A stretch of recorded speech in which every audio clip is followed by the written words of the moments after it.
pamahalang panlalawigan ng Oriental Mindoro. Ako si Faki Rizan de Leon at ito ang Kapitolyo para sa mamamayan.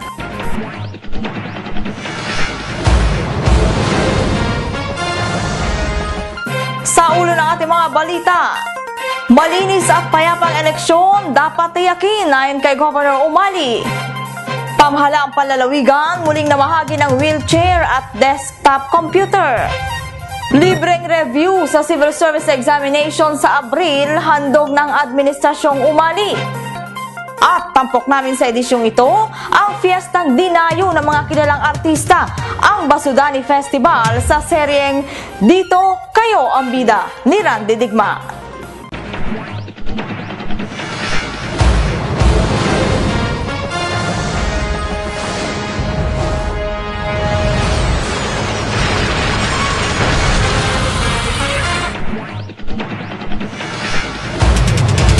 Sa detalye ng ating mga balita, sustainability o ang tuloy-tuloy na pagpapatupad ng mga programa ang sikreto ng tuloy-tuloy ring pag-unlad ng lalawigan.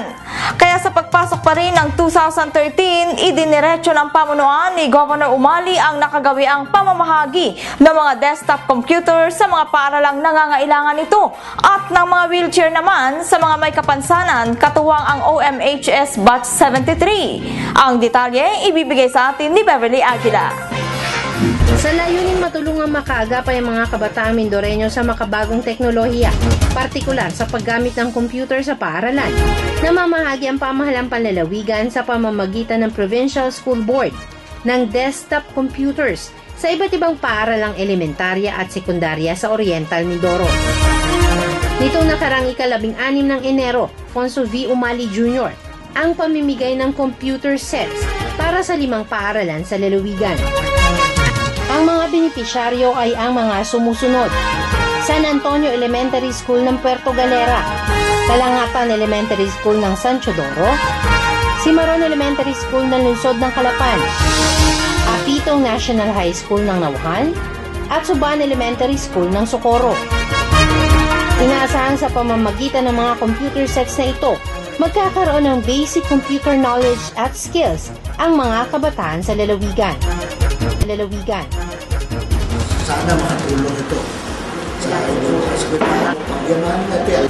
Importante kasi yung mga ngayon, ang hirap na yung mga bata pagka hindi computer literate.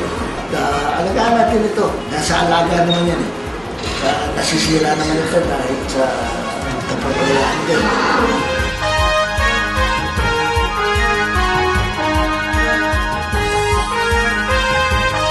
Kasunod nito, sa patuloy na pamamahagi ng pamahalang panlalawigan ng mga wheelchair, umabot sa 82 wheelchairs ang ipinagkaloob kamakailan ni Gobernador Alfonso V. Umali Jr. para sa mga mamamayan mula sa iba't ibang panig ng Oriental Mindoro. Benepisyaryo ng mga wheelchair mula kay Miss Alice de la Cruz ng Oriental Mindoro High School Batch 73. Ang mga mamamayan mula sa mga bayan ng Bako, San Chodoro, Nauhan, Victoria, Pola, Socorro, Pinamalayan, Gloria, Rojas, Mansalay at Lungsod ng Calapan. 10 wheelchair naman ang kaloob sa mga nangangailangan sa bayan ng Bansud. Itong pamimigay ng wheelchair na ito ay bilang tugon sa ating mga kapatid na may kapansanan na hindi makaalis sa kanilang pinanggalingan. Kaya kung minsan ay naiinit sa buhay, akala ay hopeless case na, akala ay wala ng pag-asa para kumilos. Pero isa lamang ito para sabihin namin sa inyo na hindi kayo nag-iisa sa inyong problema. Nandito ang ating pamunuan ng ating Oriental Mindoro. Nandito ang MSWDOs, ang ating mga mayor. Sila ay tumutugon din sa inyong pangangailangan. At ang pamimigay ng wheelchair na ito ay isa lamang sa mga assistive devices na pinagkakalood ng aming ni Governor.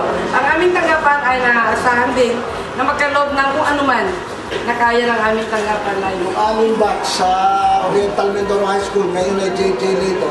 Meron kami isang kaklase ron na nakakakuha siya ng mga wheelchairs from the US. At yun ay, sabi niya, pwede tayong mamigay niyan.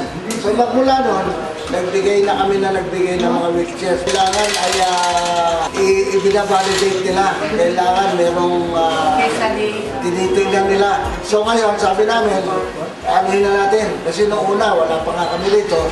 Hindi pa namin kasama yung PSWD. So sabi namin, ngayon, idaan natin sa proseso. Kailangan sa PSWD.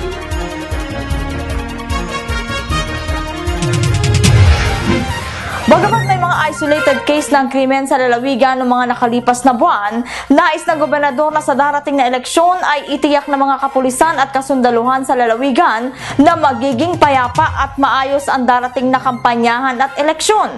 Nagbabalita si Ana Marie Reyes. Binigyang direktiba ni Governor Alfonso V. Umali Jr. ang lahat ng kasapi ng Provincial Peace and Order Council, partikular ang hanay ng kapulisan na itiyak ang isang malinis at payapang eleksyon sa Mayo ngayong taon.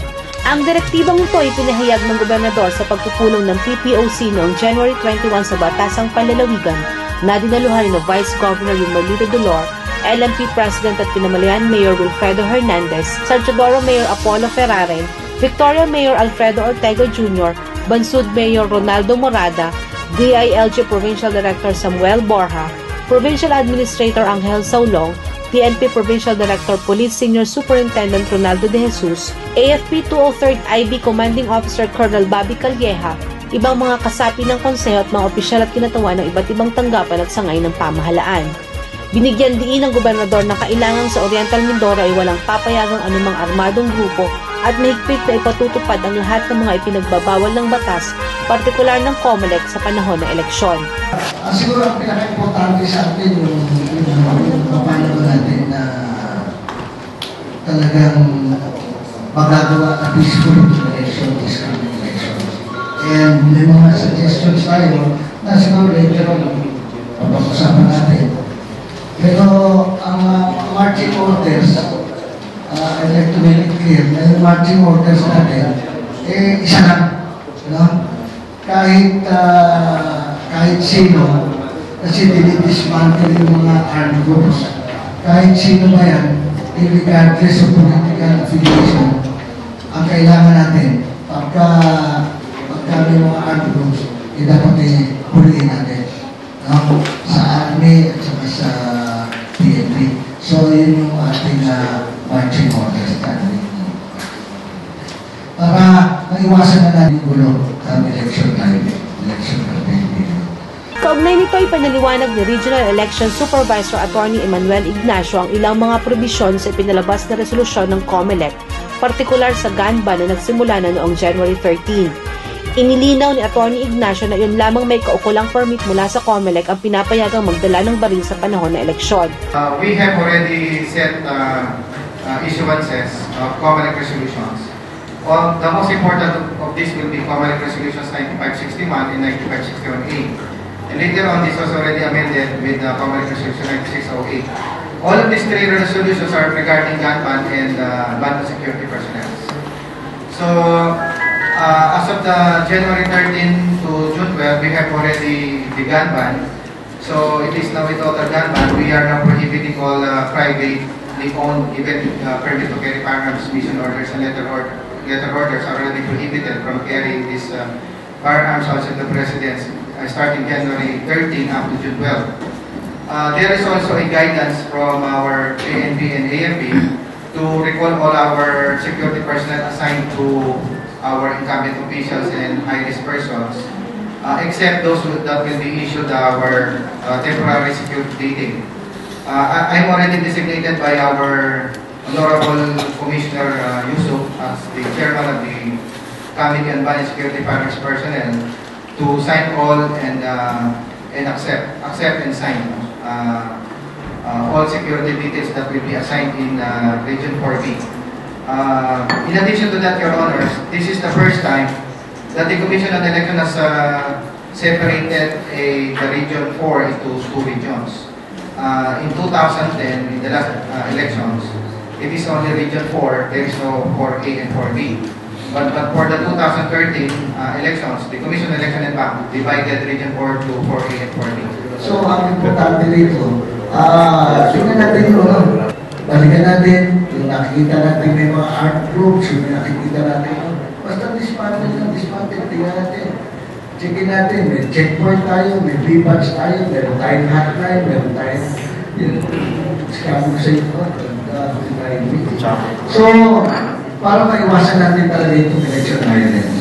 And if we're gonna do this, palakasin natin yung B-batch natin, meron tayong hotline, tapos meron tayong lahat. Kung may nakita tayong ibang kumado sa ating mga barangay, report sa hotline. So, if we do that, talagang ito malaking tulong para for this coming election, para maging peaceful ito coming election. Aside from that, tingnan na lang natin kung ano mayroon sa mga request natin. But then again, go back to basics. Basics lang tayo, tingnan lang natin. Tingnan natin kung ano yung pwede natin magawa habang wala pa. Yung protection ng mga kandidato, while wala pa, is it possible na ma-request natin na ito mabantay-bantayan din muna habang wala pa, hindi pa tayo nakakuha ng exemption. I don't know how we're going to do this, pero yun lang yung request ng mga incumbent officials. Dito naman walang gulo eh. Pero siyempre mahirap manigurado. Baka magsisi tayo. Nasa huli natin magsisi. Samantala, nananatiling payapa at ligtas ang lalawigan base sa report ng PNP at AFP. Maliban sa itinuturing na isolated cases, wala namang malaking banta sa seguridad ng Oriental Mindoro. Sa pagpupulong ay inilunsad na rin sa lalawigan ang Seal of Disaster Preparedness for Floods ng Department of the Interior and Local Government na isang pagkilala at pagbibigay insentibo sa mga lalawigan, syudad at bayang may maayos at epektibong disaster preparedness plan lalo't higit sa panahon ng pagbaha. Sa paliwanag ni Joyce Green ng DILG, ang lokal na pamahalaan ay tatasahin batay sa iba't ibang criteria kabilang ang leadership structure, guide to action, disaster preparedness, partnership, volunteerism and innovation para sa level 1, at search and rescue at evacuation center management para sa level 2. Ang mapipiling pamahalaang lokal ay mabibigyan ng Certificate of Recognition at Seal of Disaster Management Fund or Disaster Equipage. Ayon pa kay CRI, ang assessment ng DILG para sa nasabing seal ay magsisimula na ngayong huling linggo ng Enero. Try until you succeed. Ito ngayon ang motto ng mga kawani ng Kapitolyo na nakasama sa sumasailalim sa libreng review bilang paghahanda sa darating na Civil Service Examination sa darating na Abril. Ito ay handog ng pamunuan ni Governor Umali upang matulungang makapasa ang mga kukuha na eksaminasyon, lalo na ang mga kawani ng Kapitolyo, para matulungang maiangat ang kanilang sarili at umangkop para sa pag-ayos na kanilang mga posisyon sa pamahalaan sa hinaharap. Sa mga nakakuha at hindi nakapasa, sinabi ng gobernador na kung pwede namang tulungan, bakit hindi tulungan? Ang detalye sa balita ni Randy Digma.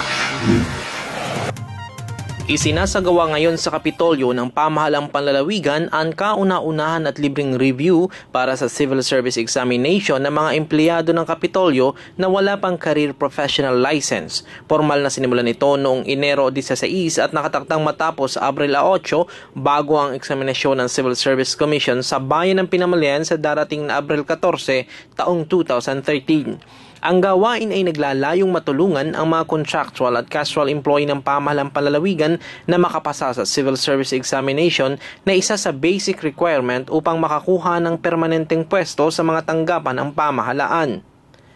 Ito ay sang-ayon sa direktiba ni Gobernador Alfonso V. Umali Jr. sa regular na sinasagawang Department Heads Meeting ng mga hepe ng Kapitolyo tuwing Lunes upang anyay hikayatin ang mga nasasakupan nilang kawani na samantalahin ang mga libreng pagsasanay at pag-aaral na ipinagkakalob ng pamahalang panlalawigan para na rin sa personal advancement ng mga ito. Ayon sa gobernador, kung maipapasa ang naturang eksaminasyon at kung sakaling magkaroon ng bakanting pwesto sa alinmang tanggapan ng Kapitolyo at madetermina kung karapat-dapat na maibigay sa isang empleyado ang posisyon, hindi na anya mahihirapan pa dahil ito ang basic requirement ng CSC.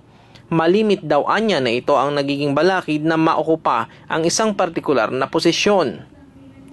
Samantala sa unang araw ng aktibidad isinagawa kaagad ang orientasyon, ipinaliwanag ang mga guidelines at kaakibat na responsibilidad ng mga magre-review, ang exam coverage at ang mock exam sa ika-3 ng Abril bilang pagsukat sa natutunan ng mga reviewee. Bilang kinatawa naman ni Gobernador Umali, dumalo si Provincial Administrator Angel M. Saulong. Yung laging sinasabi ng ating mahal na gobernador, yung opportunity kasi minsan yung dumating sa buhay ng tao. So ito, opportunity nyo na to na actually dito, 2 hours pa lang nakakain dito dito na to, diba? So, 3 times a week. Okay? So, kung natin 6 hours yun, kulang na lang ng 2 oras para 1 day. So, binabayaran kayo tama, binabayaran kayo ng provincial government para mag-review. At yung review libre. Di ba? So, i-grab natin yung opportunity. At saka siguro, kasi pag kukuha ng exam, dapat yung mentality nyo, laging aim high and hit the mark. Diba?